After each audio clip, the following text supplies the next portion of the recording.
வணக்கம். Welcome to Sujatha Nalabagam. இன்றைக்கி morning tiffin வந்து என்னோடய டாட்டர் வந்து சேமியா உப்புமா கேட்டால். இன்றைக்கி அமாவாசைனால வெங்காயம் பூண்டு அதெல்லாம் எதுவும் போட முடியாது. அதனால் இது நானே ட்ரை பண்ணேன். இந்த மாதிரி சேமியாவை வந்து வெந்நீரில் விட்டு கொஞ்ச நேரம் ஒரு 10 நிமிஷம் ஊற வச்சுக்கணும். அதுக்கப்புறம் கேரட், கருவேப்பிலை, இஞ்சி, பச்சை மிளகா அரைச்சி வச்சுக்கணும். கொஞ்சமாக அரைச்சி வச்சுக்கணும். எண்ணெயை தாளித்து கொட்டின்னு எண்ணெயை விட்டுன்ட்டு கடுகு, உளுத்தம்பருப்பு, கொஞ்சமாக ஒரு பிஞ்சு ஜீரகம் தாளித்து கொட்டின்ட்டு இந்த ஊற வச்ச சேமியாவை அதில் போட்டு அப்படியே லைட்டாக வதக்கணும். அதுக்கப்புறம் இந்த இஞ்சி, பச்சை மிளகா, கேரட்டு, கருவேப்பிலை எல்லாத்தையும் போட்டு வச்சு ஃபைனலாக டச் வந்து இந்த தயிரை அதில் விட்டு லைட்டாக இறக்கி உப்பு போட்டு இறக்கி வச்சிடணும். ரொம்ப நல்லா இருக்கும் டிஃபன். இதுக்கு சைடிஷ் தொட்டுக்கிறதுக்கு வந்து தேங்காய் சட்னி ரொம்ப நல்லாயிருக்கும். வெறுனையே சாப்பிட்றலாம், ஆனால் தேங்காய் சட்னி ரொம்ப நல்லாயிருக்கும். எண்ணெய் காஞ்சிடுத்து கடுகு, உளுத்தம்பருப்பு,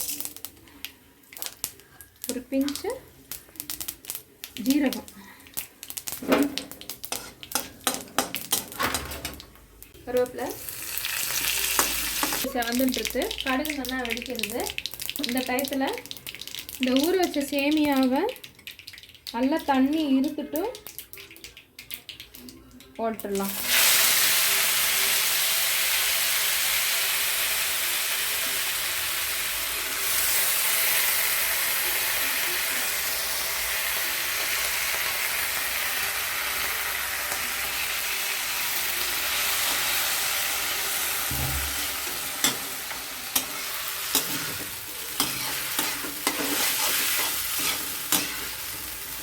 மேலேயே இஞ்சி, பச்சை மிளகா தட்டி வச்சதை போட்டுடலாம்.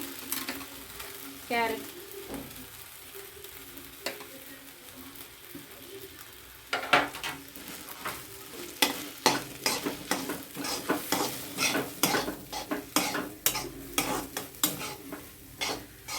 போட்ட உடனே நல்ல கலர் வருது பாருங்க. சேமியா சின்ன குழந்தைங்களுக்குலாம் நல்லா இருக்கும், சாப்பிட்றதுக்கு ரொம்ப பிடிக்கும்.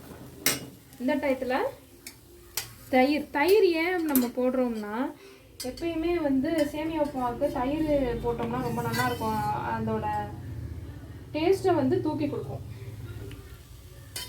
ரொம்ப போட வேண்டாம், 2 கரண்டி போட்டால் போதும். உப்பு, இந்த சேமியாவுக்கு தேவையான உப்பு.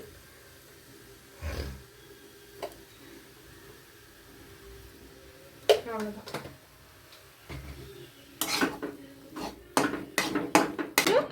மல்லித்தலை போட்டு இறக்கிக்கலாம், ரொம்ப நல்லாயிருக்கும். ஓகே, உங்களுக்கு இது முடிஞ்சது. வித்தவுட் ஆனியன் சேமியா உப்புமா உங்களுக்கு பண்ணி காமிச்சிருக்கேன். இன்னொரு நல்ல டிஷ்ஷோட அடுத்த இதில் நான் உங்களுக்கு சந்திக்கிறேன். ஓகேங்களா? பாய்.